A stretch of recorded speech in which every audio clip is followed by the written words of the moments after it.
بسم الله الرحمن الرحيم نحمد ونصلي على رسول الكريم إن الحمد لله نحمد ونستعين ونستغفر ونؤمن ونتوكل عليه ونعوذ بالله من شرور أنفسنا ومن سيئات أعمالنا من يهده فلا مضل له ومن يضلل فلا هادي ونشهد أن لا إله إلا الله وحده لا شريك له ونشهد أن سيدنا مولانا محمدا عبده ورسوله وقال الله سبحانه وتعالى يا أيها الذين آمنوا اتقوا الله حق تقاته ولا تموتن إلا وأنتم مسلمون وقال الله سبحانه وتعالى والعصر إن الإنسان لفي خسر إلا الذين آمنوا وعملوا الصالحات وتواصوا بالحق وتواصوا بالصبر. So dear friends, brothers and sisters, Hidayat and guidance is the exclusive domain of Allah subhanahu wa ta'ala. What is Hidayat? Hidayat means that a person recognizes Allah subhanahu wa ta'ala as the one and only Lord, and a person is able to obey the commandments of Allah subhanahu wa ta'ala in the way and manner of Nabi sallallahu alayhi wasallam. This is Hidayat and guidance. Allah subhanahu wa ta'ala gives Hidayat, and only Allah subhanahu wa ta'ala gives Hidayat. This is a key thing to understand. This is why to make sure that the humankind understood this point, that only and only Allah subhanahu wa ta'ala gives Hidayat.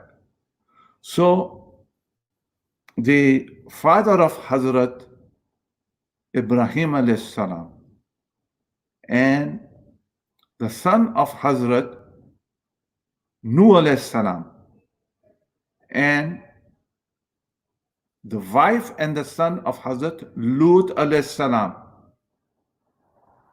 and the uncle of Nabi sallallahu alayhi wasallam, all of them, all of the above, they were blood relatives of one of the most beloved prophets of Allah subhanahu wa ta'ala. Most beloved. And yet they could not give Hidayat to their own relative.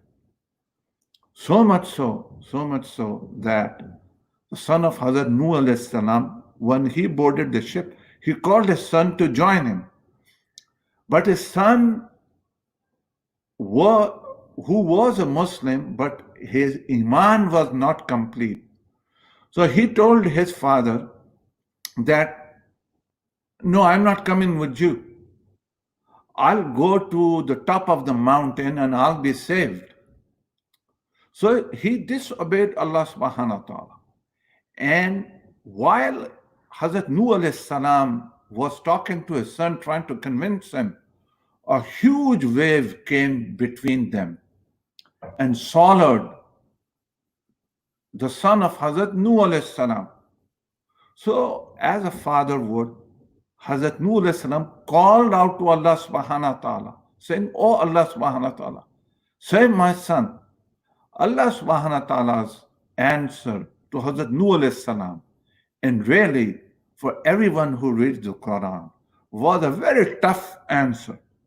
Allah subhanahu wa ta'ala said, "He is not your son." Of course, his son, he was the biological father of his son. And yet, the key point to understand is that because the defects in his iman, he did not bring iman in the deen bought by his father. As far as Allah subhanahu wa ta'ala was concerned, Allah subhanahu wa ta'ala did not even deem him to be the son of Hazrat Nuh alayhi salam. And much as the father wanted to give Hidayat to his son, as did Hazrat Sayyidina Ibrahim alayhi salam, who wanted to give Hidayat to his father. So all of these relatives that I noted, they left this world without Iman. They left this world without Iman. Same for Hazrat Nuh alayhi salam. His wife and his son were among the disbelievers. They died as non-believers, not as Muslims. And one of the most painful lessons in this is none other than the uncle of Nabi sallallahu alaihi wasallam. Allah subhanahu wa ta'ala said close, meaning that will you kill yourself with grief over, but you cannot guide him. You cannot give hidayat to a person whom Allah has left astray. So hidayat being the exclusive domain of Allah subhanahu wa ta'ala. Allah gives hidayat. So who does Allah give hidayat to? Allah subhanahu wa ta'ala gives hidayat to those who ask for it. It is very straightforward. Then why would not people ask for hidayat? And this brings us to the fundamentals and the basis of Islam. So a dua, whenever a person makes a dua is optional. But there's one dua which is fard. And that dua is Ihdina Sirat al-Mustaqim, which is part of Surah Fatiha. That dua, Allah made fard not only for ordinary Muslim, but even for the Prophet sallallahu alaihi wasallam. This dua was fard.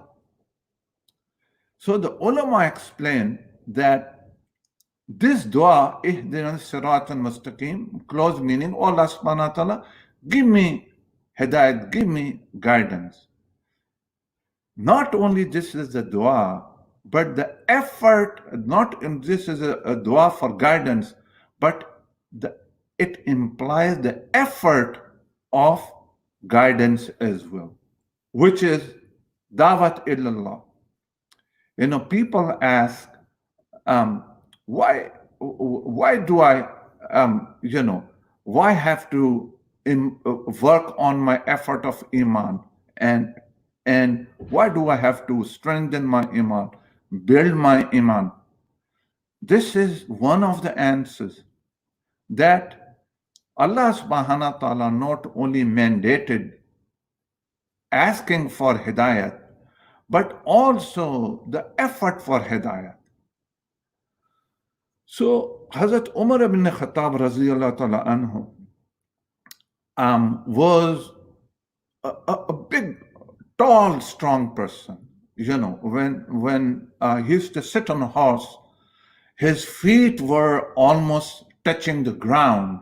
So the ulama have extrapolated his height being 6'6" or perhaps 6'9", huge and big and strong. So even as a teenager, even as a boy, Hazrat Umar ibn Khattab radhiyallahu ta'ala anhu was a big boy. One day, as a big boy with a big appetite, on one scorching hot afternoon, he felt very hungry, and he looked around the home and he could not find anything to eat, till his eyes fell on this Nauzubillah, this god, this statue, made of dates paste. For the Arabs, dates is everything, that represents the food, that represents the dessert, that represents their, the statue made of dates. So his eyes fell upon that. But he was, of course, Nauzubillah, the god that they used to worship.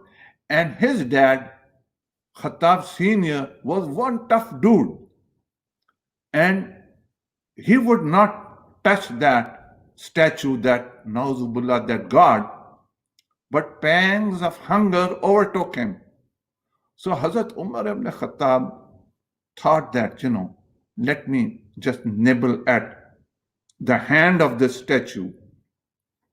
So he ate that hand. But big boy, big appetite, that did not help. He ate all the way to the elbow. Still hunger wouldn't go away. He ate the whole arm. Just about when his mother walked in, and she was horrified with what she saw. She told him, more or less, if your father sees this, he'll kill you. I mean, how dare you eat up your own God? So, mother and son ran to the bazaar of Makkah and they bought dates and they ran back and hurriedly, they created this date paste, and through advanced reconstructive surgery, they recreated the arm and the hand of this dummy god. They recreated that before Khattab Senior came back home. Nabi Sallallahu Alaihi Wasallam was listening to this. He asked close meaning, "Oh Umar, while you were doing all of this, did you not think? Did you not have brains? I mean, didn't you think like, what are you doing?" So Hazrat Umar ibn Khattab radhiyallahu anhu said, close meaning, "O Prophet of Allah, yeah, I had brains. I did not have hidayat." So hidayat, guidance, is what is a gift from Allah subhanahu wa ta'ala. Allah gives to people. And He gives only to those who ask. So Allah gives this dunya to two kind of people. Those who ask for it, as a lot of people do, and those who did not even ask Allah, because they don't even believe in Allah subhanahu wa ta'ala. They don't even recognize Allah subhanahu wa ta'ala as the one and only God. So Allah gives, because this dunya, this world, these material resources has no meaning, has no value for Allah subhanahu wa ta'ala, has no value. Even though Muslim and non-Muslim alike, we like to think that when we have a big beautiful home and a big bank balance and nice food and nice clothes and everything, and we think, oh, Allah is happy with me. And when we are not, we're starving in this, of course we turn to Allah subhanahu wa ta'ala. But we like to think maybe Allah is not happy. The reality is, having material things or not has no meaning. Has no meaning. A short while ago, a group of my sort of childhood friends from all over the planet, they came and I was taking them around Southern California. So upon their insistence, I took them through a drive through Beverly Hills. You see these massive mansions, these almost palaces, belonging to all of these people. So having to live in a home like that, in a mansion, worth tens of $millions, those people may not even recognize Allah subhanahu wa ta'ala. So this world is a big fat zero, has no meaning. Allah ta'ala gives the world to those who ask, and to those who did not. Both. Hidayat, Allah gives to only one kind of people. Dunya, both. Hidayat, one. Only to those who ask. And always Allah responds. Always Allah subhanahu wa ta'ala responds. That's why in His infinite wisdom, Allah subhanahu wa ta'ala put this dua, which is the dua. All duas are optional. But this dua is for ihdina siratal mustaqim. That every time a Muslim will pray salat, they will ask Allah subhanahu wa ta'ala to give hidayah. And yes, inshallah, Allah subhanahu wa ta'ala gives hidayah and more hidayah. That hidayah is our means of recognizing Allah subhanahu wa ta'ala. For more that we recognize Allah subhanahu wa ta'ala, the better we are able to obey His commands in the manner of Nabi sallallahu alaihi wasallam. And the better we are able to see this dunya for what it is and the hereafter for what it is. When hidayat is not there, when the iman is weak, then this dunya looks like a reality, and the hereafter looks like an illusion. I mean, why would somebody make an effort for something that they cannot see? Something that may well, in the depths of the heart, may look like an illusion. But the whole equation changes and switch places at the time of death. What happens is, when a person dies, what looked like the illusion, meaning the hereafter, becomes the reality. And this so-called reality becomes the illusion for which it always was. But hidayat, through the nur of hidayat, we are able to see that what is reality and what is the illusion. This is what hidayat does for us. And as I noted earlier, hidayat requires an effort. There's one degree, which is the beginning of making a dua for hidayat. But more than that, there's an effort. And each of the 5 amal, of the fundamentals of Deen al-Islam, strengthen our journey on the road for hidayah. Salat, this is why it is so critical for us. This is so critical for us to go to say our salat, because salat strengthens the hidayah. And this is so critical for us to obey to do all of those amal for the fundamentals of Deen, because this strengthens our hidayah. Hidayat leads us to performing our salat on time.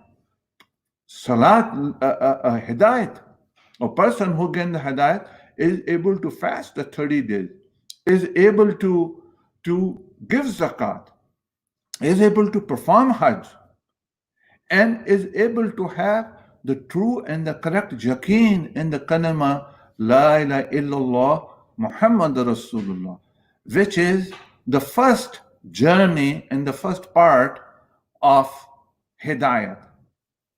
So, dear friends, the whole matter of making dua for Hidayat, and beyond that, making the effort for Hidayat, and not only for us, for our families, for our communities, for the Muslims all over the world, for non-Muslims, for non-Muslims. This is why the ulama, they prefer that we do not use the word kafir, you know, because technically it may be accurate, because a person may not believe in Allah subhanahu wa ta'ala. But the ulama, they prefer that we use the words believer for the Muslims and non-believers for those who are not Muslim. Because kufr may be technically accurate, but is a cruel and harsh term. And a person who makes the effort for our hidayat, their own self, their families, their communities, and the Muslims in general, which account for 1.5 billion out of almost 8 billion, but also make dua for hidayat of the other 6.5 non-Muslims or non-believers. So the whole matter of hidayat is one that is of critical importance. And we look at the aswa, we look at the teachings of Nabi sallallahu alaihi wasallam as he taught the Sahaba, and they worked on the effort of hidayat, not only making the dua, but the effort of hidayat, to the extent that they reached such a status, they reached such a stage where none other than Allah subhanahu wa ta'ala said, I am pleased with you, Raziyallahu ta'ala ajmain. No human being, no matter how much pious they are, no matter how much ill they will ever attain the status of the Sahaba. So the status of all human beings in front of Allah subhanahu wa ta'ala, all the prophets, and among the prophets, Nabiji sallallahu alaihi wasallam being having the highest of the status. But among those people who are not prophets, then the Sahaba. And among the Sahaba, Hazrat Sayyidina Abu Bakr raziyallahu ta'ala anhu, the first among the rest of the human race, and then the Ashra Mubashara, and then the 313 Badri Sahaba, those who participated in Badr, and then the rest of the 120,000 Sahaba, and then Allah Ta'ala knows best. Then we, all of us, for us, for the common people, for the common Muslims like us, we look at the Sahaba. For if somebody gives that stamp of approval, none other than Allah subhanahu wa ta'ala, we look at them at what is it, what amal did they perform, that their hidayat, they were those who did get the hidayat, to the extent that Allah subhanahu wa ta'ala himself provided attestation and confirmation of their level of hidayat and at their level of guidance. So, dear respectable brothers and sisters, the effort for hidayat, which is synonymous with the effort of iman, is a topic that requires, is a big topic that we must repeat many times. And because the Hidayat and the Iman forms as the basis for all of the Amal, all of those good deeds. So may Allah subhanahu wa ta'ala give you and me the tawfiq and the ability to act upon what we have said and heard. Wa akhiru da'wana alhamdulillah rabbil alamin.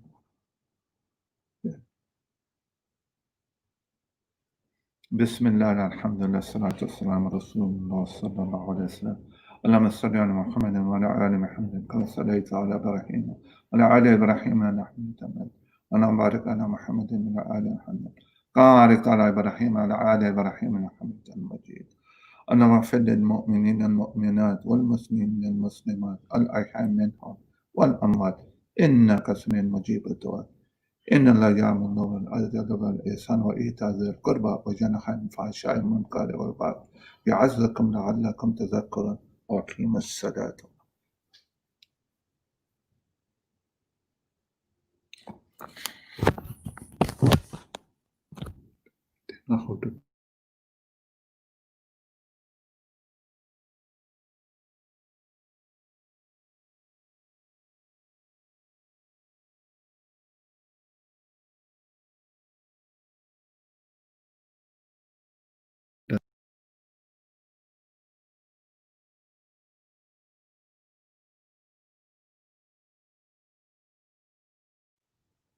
Yeah.